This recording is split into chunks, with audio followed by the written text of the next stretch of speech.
Well, I do feel like since the spring equinox, everyone's mood has been transformed, especially after 3 days of sunshine last weekend. Everyone was walking around with a cloud over their head, and they emerged on Monday happy. It's interesting what the sunshine and longer days can do to one's mood. Absolutely. I think with the cherry blossoms, there's some who are happy Yes, but are sneezing a lot as well, right. because Yes. they've suddenly come out, but are very, very beautiful.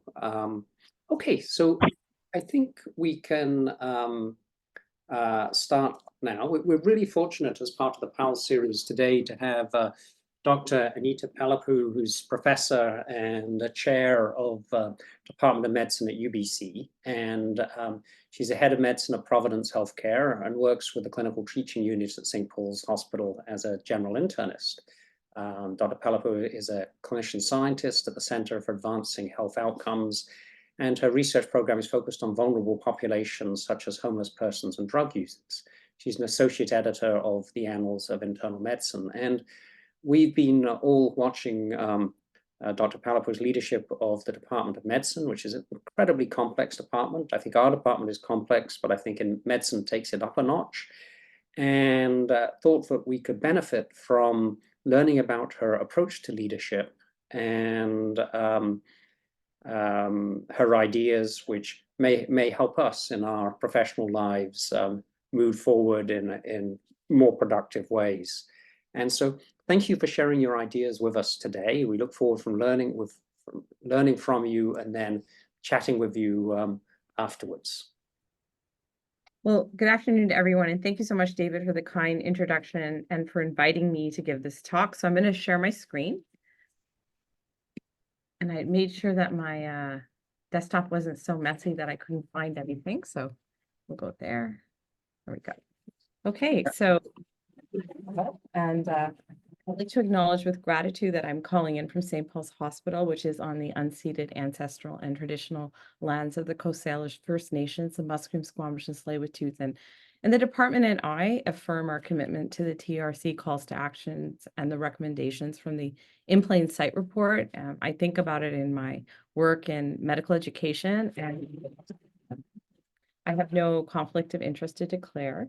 And for this presentation, I aim to share my path and leadership in medicine, reflections and challenges, and answer any questions and hopefully foster discussion. So I'm not going to be talking for the whole hour. There's lots of time for us to have a discussion. And I suspect a lot of things that I bring up are not new ideas or anything, but I'm just going to share my journey.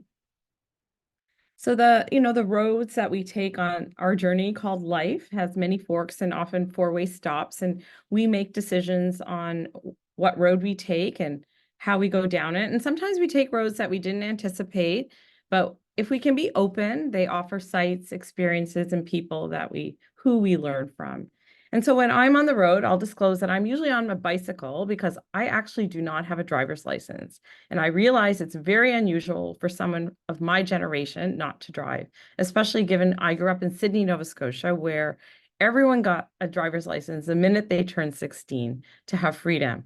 I got my beginner's license and then I let it expire, and all my friends got their license. And so I got to hitch a ride with them wherever we went. So just as a segue, I think it's important to reflect on who you are. And, obviously that entails your family of origin, the values, the opportunities you have, the challenges, and like where you grow up or come from, your social and physical environment. So my parents immigrated to the US initially and then to Canada from South India. And I do think one's family of origin certainly has an influence in shaping how you respond to challenges, as well as where you grow up and the people that you're surrounded by. So I think all of us reflecting on this can provide some insights as to why one tends to react or respond in certain ways in various situations. Sometimes there are good things about it, and sometimes there are not so good things about it. So having some reflection around that can be helpful. Just a quick preview of all the places that I didn't just ride by, but I stopped. So this is the Cabot Trail on Cape Breton Island, where I grew up with, and St. Francis Xavier University is where I did my undergraduate degree. And then I went to medical school at McMaster University in Hamilton. I did my residency in internal medicine at Queen's University in Kingston, Ontario. I did my general internal medicine fellowship at Boston University Medical Center and my master's in public health at the School of Public Health at Boston University. And, I met people and I learned from all the places that I went. I took lessons from these experiences. And in a way, moving around a lot in my life fostered an ability to adapt to different situations and reflection. And then I came to UBC in 96, and sort of this has been my academic trajectory within promotion, et cetera. So along my journey, coming to UBC, it was a big stop because I had never lived out west. So coming to Vancouver was a big change. All my family was out east or in other parts of the world. And I focused my research on people who are vulnerable to poor outcomes that David has already alluded to, people who used injection drugs. And when I arrived, it was in 96, and that was when the HIV epidemic was happening in this population. And it was also the time that antiretroviral therapy had been starting to be implemented, and it was really transformational in treating people with HIV. So through integrating my research and clinical work in internal medicine at St. Paul's, we did a number of studies that examined some policies such as income assistance distribution and its impact on leaving hospital against medical advice or patient-initiated discharge, which we refer to it now. We looked at hospital utilization and costs in this population, access and adherence to HIV treatment and outcomes, and the role of opioid agonist therapy to improve these outcomes. One variable that kept coming up in all of our analysis was unstable housing as having a powerful determinant of outcomes. And, for people who are so socially and economically deprived, these social determinants of health exert a powerful force on their lives. And we can do all the great technology in hospital and treatment, but when we send people out to the same social and physical environments that make them sick, you really aren't getting longitudinal great outcomes for people. So I did move into housing, homelessness, and health and collaborated with people across the country in this research. And I was part of the Housing First study in Vancouver, which demonstrated housing first and supports for persons with severe and persistent mental illness or addictions really improves residential stability and other health-related outcomes. And more recently, I'm not leading research as much as collaborating and using my expertise to help others who are interested in the field. I've worked with Dr. Jiang Zhao in Department of Psychology, Faculty of Arts, in a pilot trial that gave cash advance to people who were recently homeless, who didn't have significant substance use or mental health disorders, and looked at health-related outcomes, quality of life, and residential stability. And the preliminary results are promising. So that was published in PNAS last year. So we're really proud of that work, and the trial has expanded.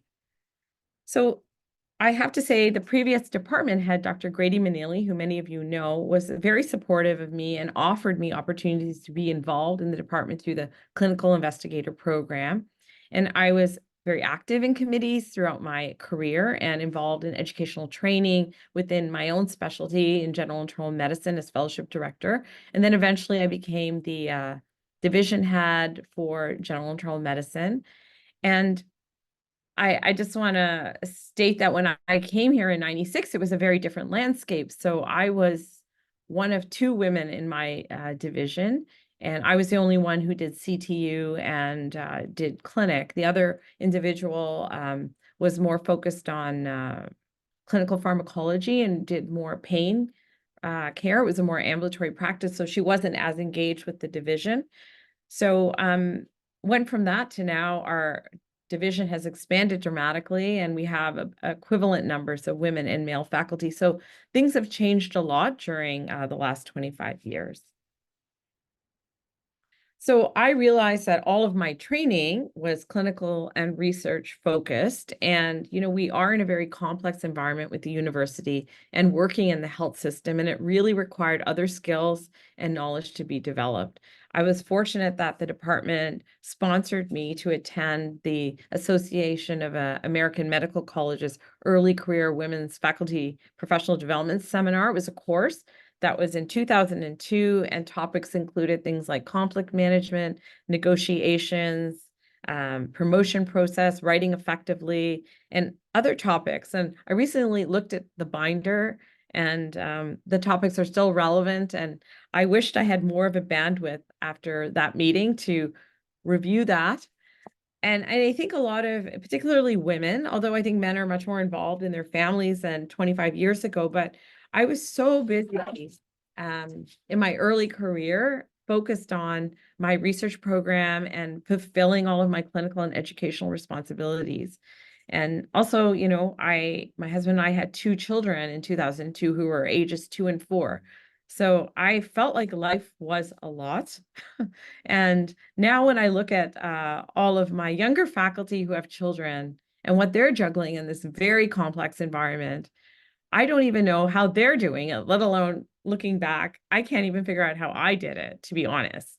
So that is to say, I think it is important when you go to professional and scientific meetings to consider gravitating to some of the workshops or pre-course workshops or skill development that are offered in these sort of, skill sets that are around dealing with people or working with people or thinking about strategy.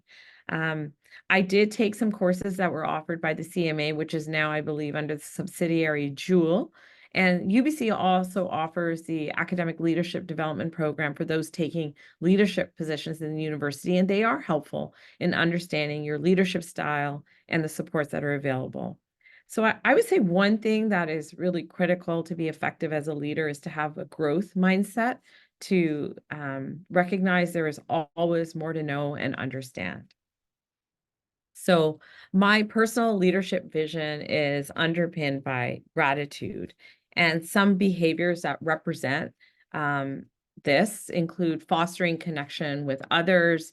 And I try to do this by being curious and caring to the people that I interact with in person and even on Zoom, because that's how a lot of the interactions are happening these days. I try to demonstrate warm curiosity by how I speak to others and listening carefully to their perspectives, even if I don't always agree with them, but I do try to understand their point of view. I do try to mindfully challenge various perspectives that are different, not by focusing on the person, but separating the issue from them. I do my best to see the goodness and the light in others, and I try to assume positive intention and recognize that we are all complicated. I recognize that I have blind spots, and one of my blind spots is sometimes I keep the rose-colored glasses on a bit too long when it's clear the situation is going sideways. And there have been situations where I should have addressed issues more directly and made some harder decisions with people earlier. A big focus on me is to be grateful for information that I don't want to receive. So, when I'm on my bike and the rainstorm hits and I don't want it to, I will be sure to wear my rain gear next time. So I try to recognize my blind spots and use gratitude to shape my responses. So, the Department of Medicine is the current location where I stopped my bike, and I took the head position in September of 2019, and will be completing my first 5-year term in June. And we just had our external review, which was helpful and gave us some good ideas of things that we could do better, and also things that we are doing well, which we always appreciate. So I wanted to speak a little bit about servant leadership, and this is something that was developed by Robert Greenleaf in the Greenleaf Center. And servant leadership is a philosophy and a set of practices that tries to enrich the lives of individuals, builds better organizations, and ultimately creates a more just and caring world.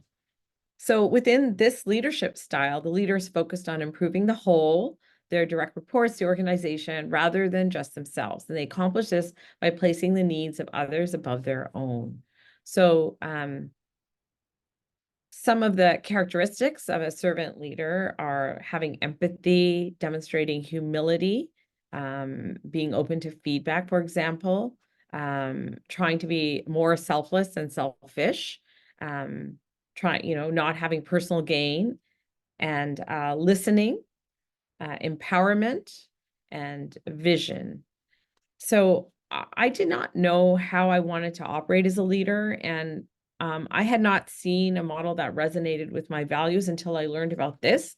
And, this is what worked for me. That's not to say that this would work for everyone, but I'm just sharing, what I felt fit with my personality and who I was. And to be honest, like many, I never felt ready for leadership. But I will say, with the support of other leaders and mentors, it allowed me to grow, to develop skills, to move into the position. And really having that growth mindset for constant learning was helpful. So, I think with servant leadership, I don't just hold power. I realize the responsibility that I have, and I try to empower others whenever I can. So mentoring in terms of leadership, that is incredibly important. So I just like to reflect how many of you have mentors, and then how many of you are mentors. And I think these days you need more than one person, because you need a mosaic of people in a world that we're navigating, because it's increasingly complex and it's hard to find one person who has all those skills.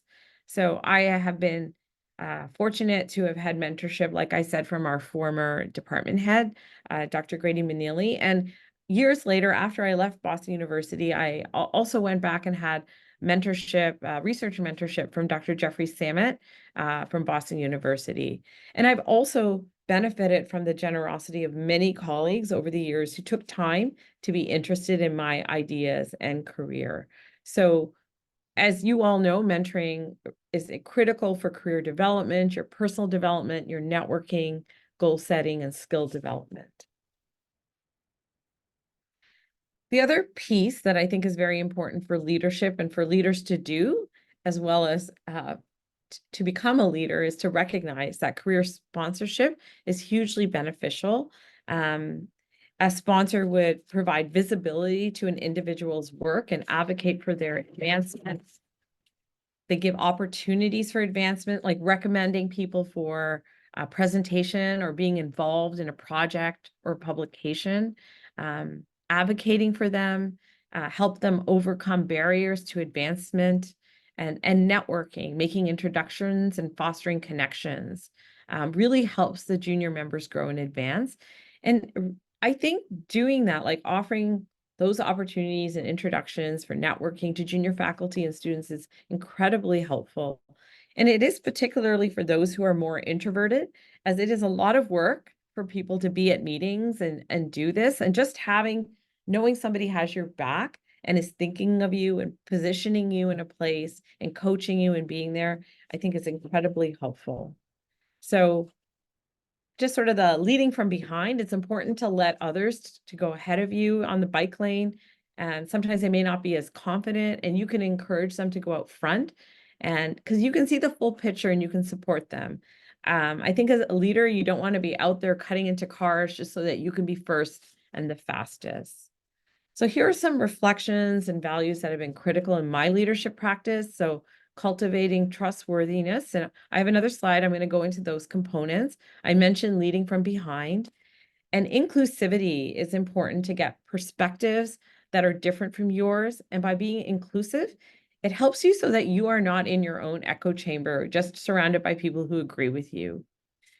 Teamwork is hugely critical. Honestly, I would be nothing without my amazing administrative team and my associate heads of education and research, and my research managers, my education managers, my HR. Compassionate conversations, especially when we're dealing with difficult situations and people who are struggling. Integrity. And what does that mean? It means building accurate models in my own mind and motivations. Like, I can only act in line with principles that are actually related to the real motivators of my actions. And accountability is what I say I need to do. And then stewardship is the value that embodies responsible planning and management of resources, in this case that the department has, and deploying them in a way that supports our mission and our values. So trustworthiness.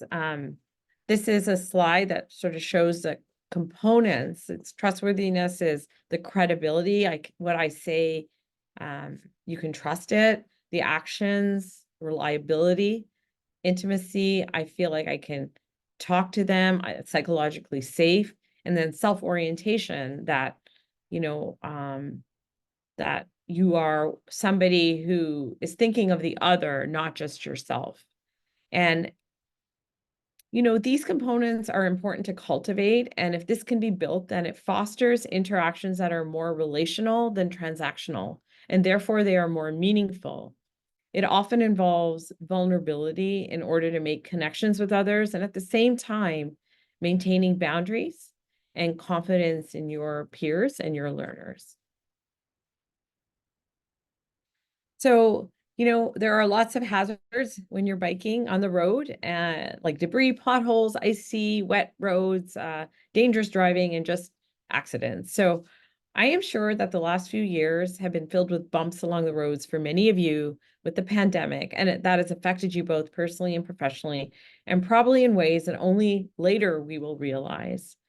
So, you know, as department head, there are many things we need to address, and they require emotional effort. And I wonder if you could think about in your work what makes it difficult.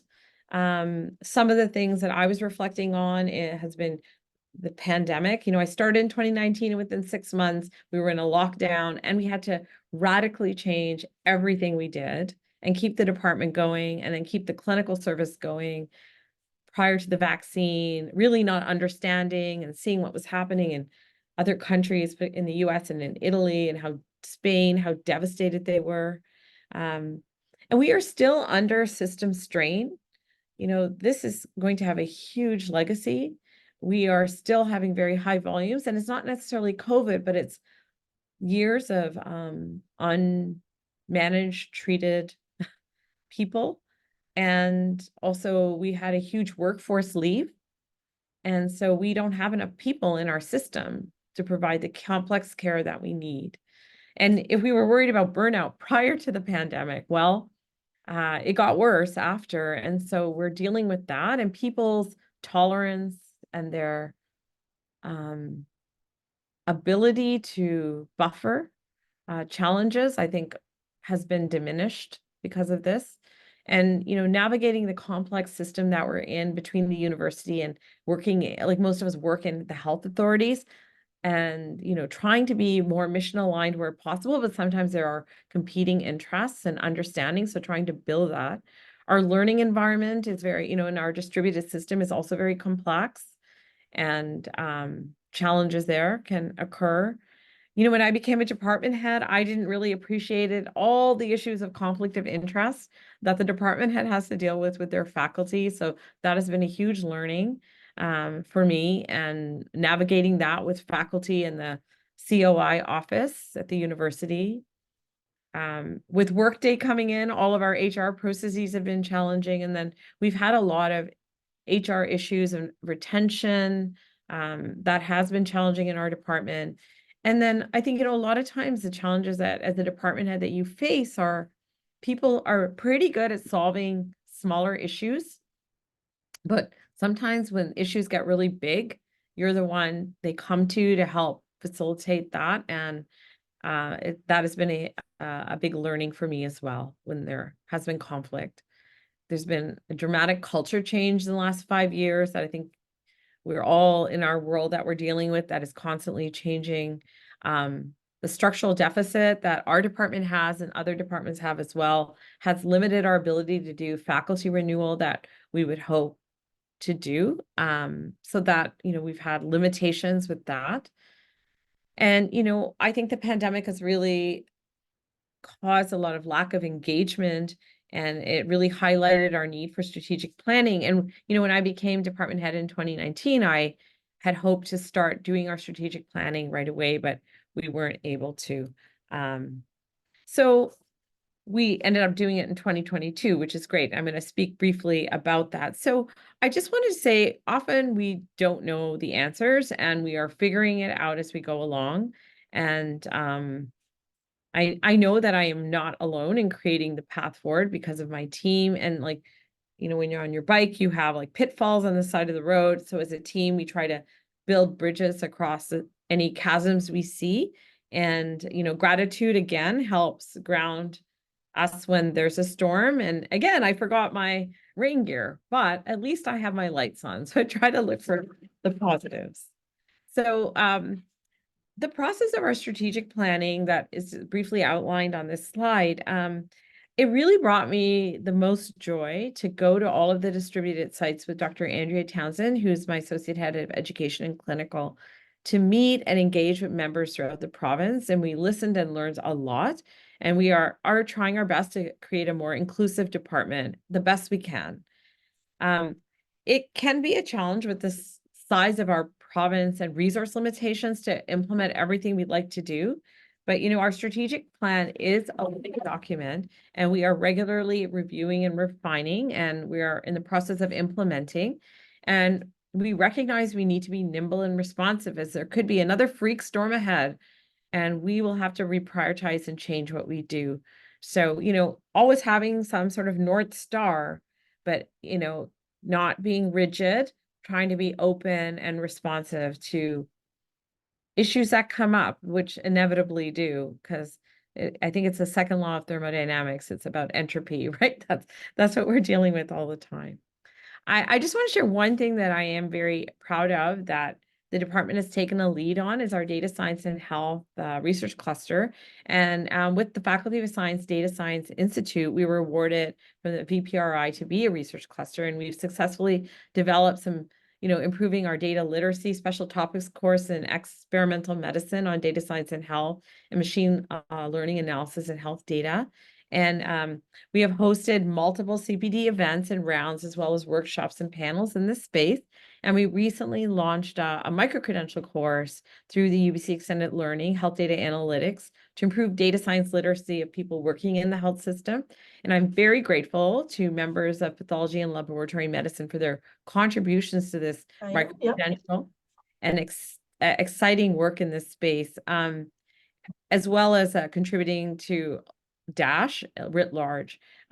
We have a lot of resources on our website, and together we are creating new maps and paths to figure out how we can effectively navigate and leverage artificial intelligence, which will likely be more and more prominent. I know there's many people in pathology who are using, and exploring AI, so it's a huge resource for our faculty. So because of all of my stops along the way, I constantly check my blind spots. I'm conscious of others on the road with me, and I trust that they're doing the same. So in the world that we live in, success is integrated with effective and meaningful teamwork. So I want to say again, I'm really grateful for my outstanding administrative team and associate heads of education research. I should disclose that I am losing my research office, essentially, with Teresa Sang moving to VCHRI. VCH is so lucky to get her as ED. She's an incredible person and has such fabulous vision, is so arduous and full of integrity and enthusiasm and positivity. And she's probably going to take my outstanding research manager, Dr. Anna Meredith, who I can't even imagine what I'm going to do without her. And my research coordinator, the one thing about the group, they're always trying to help people grow. So my research coordinator has an undergraduate degree, and she became really excited about the work that we're doing. And now she's going to be doing her master's. So I'm losing her too. So the Department of Medicine has no research office as of May, I think. So I'm going to be starting from scratch. So I have to just say, I am very blessed with an incredible team, and my director of administration, Mary Lou, is a huge resource to me and incredibly supportive, and helps me problem solve all the challenges we have. So I'm going to stop sharing slides. I want to thank you for your time. And this just says that Piglet noticed that even though he had a very small heart, it can hold a rather large amount of gratitude. And so I just like to leave you with the fact that I am always trying to be grateful for opportunities and even for hard things, because these are things we can learn from. So I'm going to stop there, and I hope that wasn't too long and we can have a chance to talk and learn from each other.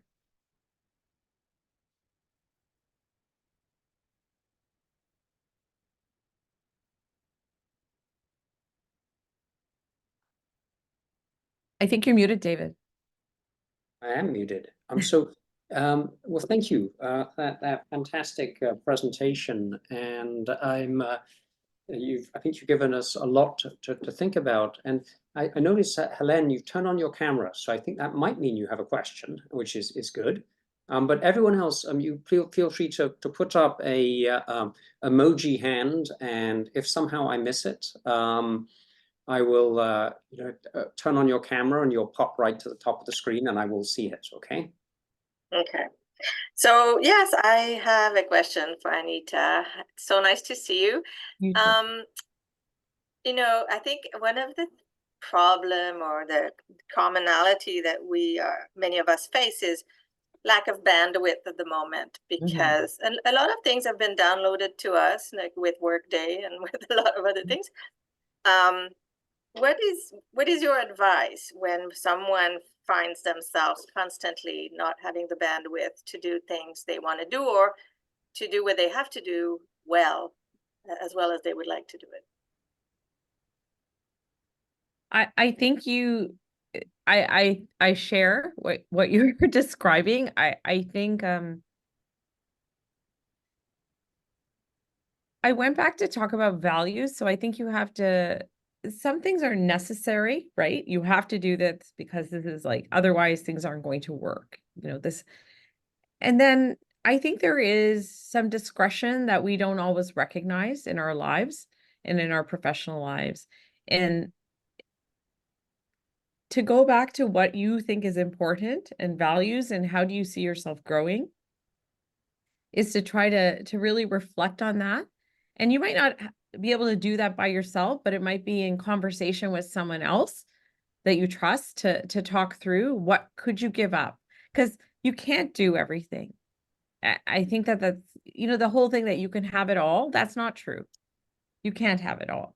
You can have it all over maybe your lifetime, but you can't have it all at once.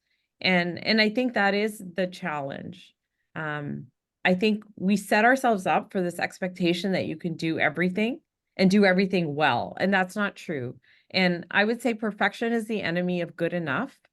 And some things are just good enough in my life. People ask me, how am I doing? And I often say I'm net positive, because there are lots of stuff that are not going well, and there are stuff that are going really well. And as long as it balances out to be above the zero sum gain and I can breathe, then it's okay. So that would be my honest, I know it's a very general answer, but I think you can't do everything and you can't do everything well. You can do some things really well, and you can do some things that are okay. And then you're not going to be doing some things very well. And maybe that's what you should be letting go. Yeah. Thanks. I'm not seeing a hand, so I'm going to jump in and ask a question. So you mentioned how sort of when a leader surrounds themselves with just like-minded folk, it's sort of an entourage, and it's end up being self-defeating. But a challenge of having a very diverse group is there's naturally going to be more disagreements, and because people have different opinions. So how do you build the sense of bureaucratic justice within your teams, so that you can have a team who have different opinions, they may not always agree, they may have different values, but they leave the room feeling that they're part of something which works and want to keep coming back? So I think part of it is, for me, I am not going in thinking that I'm right. So I think I go in to situations with an openness that I put an idea out there and I have my rationale, but I am open to hearing other perspectives. I think that that's the important piece is, and I do not generally interpret people disagreeing with me as an attack of me. I interpret it as, oh, that is something I didn't think about that way. And that's an important point of view to have. And let me consider that. And I ask them to consider my point of view. So I think it's like I really try to listen to what people are saying and the reasons for it and what they're saying, to understand what are their assumptions, and also examining what are my assumptions. Because people sometimes act based on beliefs and assumptions that haven't been tested. Because they, like, our brains create stories all the time, right? We make inferences and we have our mental models and we have all these shortcuts, and sometimes we don't interrogate them and we arrive at certain conclusions. So having people who have different perspectives is really helpful, because that's what I mean around blind spots. You know, I only know what I know. I don't know what I don't know. And so having humility around that is helpful. So ultimately, because I'm head, I take responsibility for the decision. I'm not trying to make others, like, if we made a bad decision, I don't point to them. It's your fault. You told me to do that. You know, I've made bad decisions. I'll tell you that. I have made bad decisions and things I wish I had done differently. I wish I had been more forceful around. So that has happened, but I don't go back and say, oh, it's somebody else's fault why that went wrong. I take responsibility for that too. I don't know if that helps, but that's sort of how I approach it. It actually really does help. I think so. Craig Ivany, who's runs the provincial lab services, is on the line. And so, Craig, you have a question? Hi, Craig. Hi, Anita, really enjoying your presentation. And I would just want to pick up on your response as well to David's question. In terms of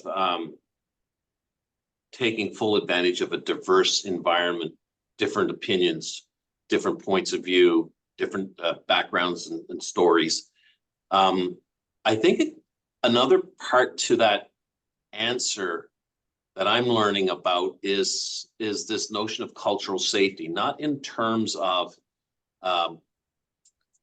in plain sight, but in terms of any diverse group that sits at a table, that the foundation for being able to express different opinions and feeling safe about it is setting that setting a culturally safe environment. And just listening to your presentation, I think you lead us there through that process. But I just wonder if you have any thoughts on how to kind of set the stage for that comfort that everybody can have safety around that table in expressing that opinion.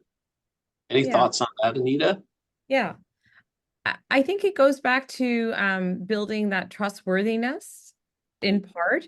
And it's also in how, it's how you are with people, right? It's having that, warm, in a way, like, people want to feel safe when they talk to you. They don't want to be punished. They don't want to be like, oh, I was wrong. And you don't want to humiliate people. You want to preserve people's dignity and be respectful. So I think this is what about really listening and having humility so that they can see that you're open and that you're like, oh, thank you. I hadn't thought of that. That's a really great point. I'm going to really consider that, so that people can feel comfortable. And if you disagree with people, you don't attack them. You say, okay, can you tell me more? Being curious rather than judgmental. Our world, in a way, our world, there's there's part of our world that's very competitive and like one-upping and in a way, this sort of very individualistic, oh, this person's a genius, right? When really that so-called genius was surrounded by an incredible team that enabled that, right? And it's really around sharing that piece. So I think if people find one to be approachable, interested in them as a person, respectful, I think that's how you create that. And being consistent, I think that's also very important. Like, I think we all know people who are really nice to certain people, and then they turn around and there's a different group of people and they treat them very differently. I think we've all met people like that. They have a sliding scale with how they treat people based on someone's status or whatever they can get from them. People notice that. So they don't so they're going to be careful with people like that. And you disadvantage yourself because no one's ever going to speak to you honestly if because people watch how you act, right? So I think that's important too. Thank you. I think you've made my day a net positive. Thank you. Genevieve, and thank you for turning on your camera because I was trying to figure out who Gemgen was. I was going to embarrass myself, so now I know that's your acronym. Thank you, David, and thank you, Anita. I think that you probably have answered my question, but I'd like to ask it anyway. Pathology and laboratory medicine have a number of excellent leaders that lead research labs, and on the HR side, I can see why it is that their people like to be with their leader and with their lab. But I'm wondering if you can share with me, and you may already from, I think, a lot of the points you've talked about, but as a researcher, how do you create that engagement in your lab with your research staff? So hopefully you've hired people who are confident and excited about what you're doing. That's the first step of like, getting the right people in the lab who have the skills and experience and willingness to learn. And I think it's around partially expectation setting, having clear expectations and creating the structures that work for the workflow and the needs of the group and the lab and the science that you're doing. And I've not done like bench lab like I think a lot of members of your department do, but in terms of the research team, it's creating again that expectations, touch points, structure, and that people feel comfortable to come to you with issues that they try to work through them themselves, but when they can't. But I think checking in, and especially when you have students and that whole interaction and having your team, how one interacts with students and expectations. So I think having things made as explicit as possible and not have people fill in their own blanks with things that might have been dysfunctional that they bring from their previous experiences, which they thought they were normal. So I think it's very important to set it's your values and expectations and what you're trying to achieve together and the support that you can provide. Then people will want to come and work there, right? They'll want to stay. The student will turn into like your future staff potentially, right? Like that's what you want to see, is that kind of, and that you're interested in their growth. Except when they're so good and then they leave you, then you're like, I wasn't that interested in your growth. I wish you could have stayed with me. Yeah. Thank you. Dr. Gao? Hi, Anita. I just Hi. first want to thank you for such a wonderful talk, and you have a great admiration for me and your insights and accomplishments. Really admiring. So actually, this is a real life challenge that I've been struggling with. You touched a little bit that how do we reach out to those introverts who doesn't like to engage or doesn't like to communicate or just doesn't want to interact, and you do not want to feel like you're intrusive or aggressive or do not want to have hard feelings that you want to do anything, but in the same time you really want to interact and hear what their thoughts, and so that we make sure that we cover all different perspectives, and there's they might be thinking something but we do not know. Yeah. So how do we do that? That's actually a real life challenge. Yeah. Thank you. I'm willing to hear your insight on this. So are you saying like in meetings or just in general?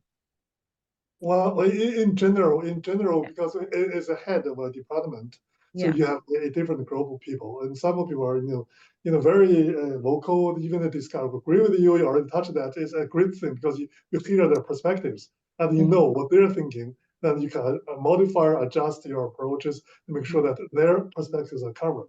But there are other people who never talk, who never communicate, but they also have their opinion, but they just do not know.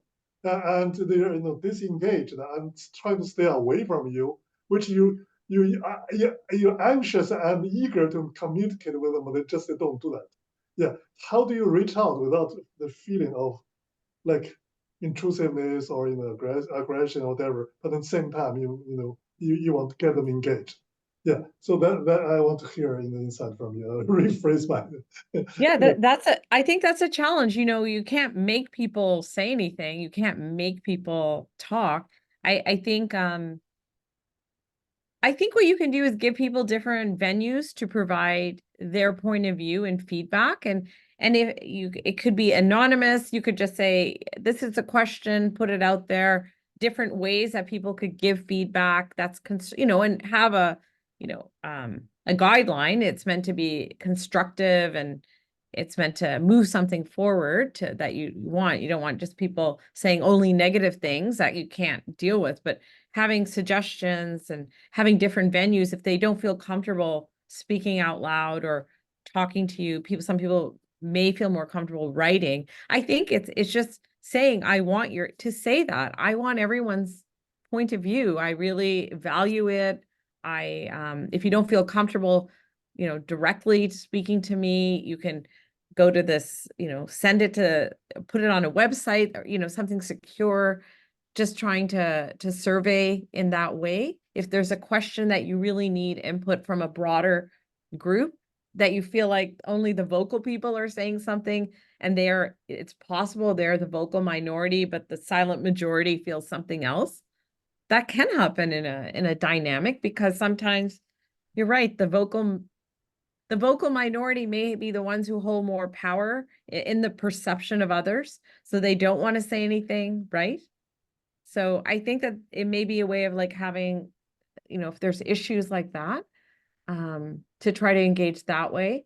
And you are meeting with all your full-time faculty. I think the challenge for me is like you also have a lot of clinical faculty that, you don't get the time with really. And that's why, for me, going to the distributed sites was because we have such a active teaching program and all the sites, was very helpful. But even then, it was like a small representation of the denominator of people that are out there. But those who came were very grateful to have that interaction.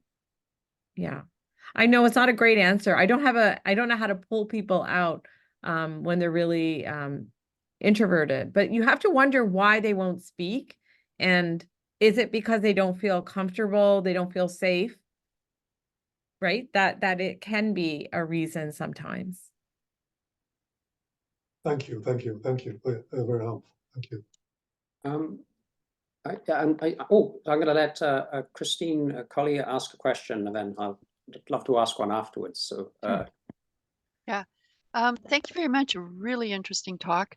And I agree. The surveys, I think, what was your biggest challenge in the last month? Just a random one that, or how could life have been made a little easier? Asking just a single question, because if it gets more than 3 questions, it then becomes put on the pile. But my question for you is, I like the focus that you suggested, but the other thing is I'm recognizing is staying in the present. So you mentioned that people have context and back history, and I really like the fact that you mentioned that you interact differently with different people, possibly because of context and back history or whatever else. Have you found a way, or are you thinking about as part of your interaction starting off with today? Right now, ignoring what happened in the past. So do you have like a prologue that you use when you're actually trying to pull people in to let go of the past and just deal with and stay in the present and move forward and contribute? That takes a lot of work, and you have to kind of go through their past with them to get to today. They're not able, my experience is, they Okay. have their grievance with someone Okay. on a loop. That's been my experience. And it's been very hard to help people move forward. And it's, it's the minority of people, to be honest, but they do take a lot of time. Like I would say the one thing in my job is people take up a lot of my time. Yeah. Like they take a lot of my time dealing with things that have gone sideways and working it through and taking the time with them to work it through to try to get to a better place. And sometimes we go forward 5 steps and go back 3, have to meet again, go forward. So it's a process. It's nothing has been so egregious that, you know, they're gone, right? But that's what I mean by people are struggling, and some people just very much anchor on an old story and can't go forward. And I try to help them to say, okay, we're here now and we want to have something better for the future, for your group. How might we, right? But I can't tell people to get therapy, right? I can't, and I think some people need it. They need more help than I can offer, to be So honest. So you've got to respect where they are in their journey, and you can't really say, have you thought about this? You've got to meet them where they're at. Meet them And where so, they're at. yeah. And I will say, have you thought about this, to get a response? But I can't, they can think about it, but then they, you know, they go back to the old story, right? Yeah. They have to be ready to move forward. But if they are causing harm to others, then I have to put boundaries around it and say, this could be a consequence. Mhm. Or I have to try to understand, how do you think when you behave this way, how is that helping? Can you see that, you know, make it very clear what happened when you said that in that tone? How do you think that helped move what you were concerned about forward? Mhm. Right. So I do sometimes talk like that, like say, what are you trying to achieve? Because sometimes what they're trying to achieve is to hurt that other person, right? Okay. Yeah, Thank you. you're welcome. I wonder if I could ask another question. When I Yes. started in my career, I had a dual clinical and sort of academic life, and I was struggling with the different types of interactions I had. And my head of department gave me a book by Jane Jacobs called Systems of Survival, suggesting that the hospital admin framework was a guardian system, and the academic life was this sort of entrepreneurial academic system, and they're 2 completely different worlds. And you can't expect that the same types of good behavior will work equally well in both of them. But from your talk, it seems like you're probably quite consistent in how you behave across these systems and what you expect. Is that the case, or do you have a different kind of rule book for your academic world as opposed to the hospital leadership space? For me, I perceive myself as being fairly consistent. I think, and I will reflect that. I think in part, when I talk, so it's very personal, like where I grew up, the Maritimes, everyone's very friendly and warm, and that's what people, but I also, like, my family was like the only person, like visible minority South Asian family. There was other diversity there, so I don't want to say we were the only minority family, but I think I internalized making people feel comfortable with me, because I was always the one brown kid showing up, so everyone would look at me. I very early in life realized you don't want to be a threat to anybody. So I always try to be very warm, open, right?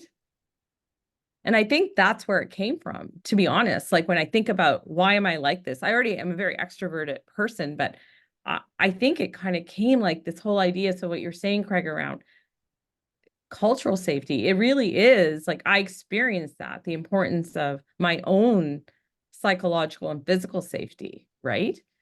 You know, now I'm in a very diverse city, and like I don't often think about, you know, my demographic, if you will, at all.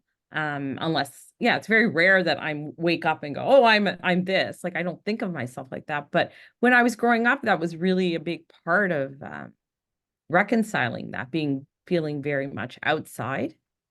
Yeah. So so I think that is partly why I am the way I am. If you want to know like the deep, you know, over the years of reflecting, why am I like this? I think that's probably why I am the way I am, to be honest. Yeah. So that's why I think it's helpful to think about, like, why are you the way you are? It's not good or bad. It's just, that's sort of the, you know, it has, in my case, I'm also, I'm not a very large, tall, intimidating person, right? So I'm not, so that all worked in my favor, right? So in this world that I'm in. That's very honest answer to that question. Yeah, I'm so this stays a net positive for me as well, and I've learned something. But maybe that advice I received so many years ago, I should have focused more about myself and how I behaved rather than the environments I was behaving in. And so it's been a very, very interesting presentation. Oh, thank you. Well, I'm not sure. I don't see any other hands up, but I know I can speak on behalf of everybody who's been privileged to be part of this presentation and discussion. That we'd like to thank you very much for being with us today. And I think we've all learned a lot. And I'm sure we'll be coming back to you for advice going into the future. Oh, thank you so much. It was a real pleasure, very honored to be asked, and always happy to talk to you all again. Thank you. Thank you. And if you want to make your day even more net positive, you can see the lovely comments coming down here as well. Yes. Thank you very much. I appreciate that. Thank you. Okay. Okay. Have a lovely weekend, everyone. Bye-bye. Bye.